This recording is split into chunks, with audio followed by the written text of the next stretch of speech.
دیوبندی شیعہ سنی بریلویوں میں بٹ گئے،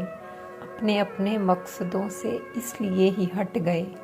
اپنی اپنی مسجدیں اپنے اپنے پیر ہیں، ترکشوں میں زنگ کھائے سارے ٹوٹے تیر ہیں،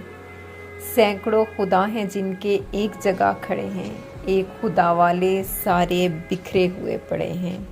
قوم کو بھی میں آئینہ دکھانے آج آئی ہوں، سوئے ہوئے شیروں کو جگانے آج آئی ہوں،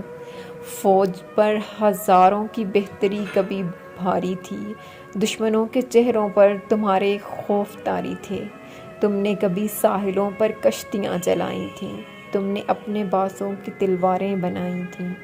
دشمنوں کو کس جنگ بدر میں کس نے پچھاڑا تھا، کون تھا وہ جس نے درہ خیبر کو اکھاڑا تھا، وہ تم ہی تو تھے، یہ تمہیں بتانے آج آئی ہوں، سوئے ہوئے شیروں کو جگانے آج آئی ہوں۔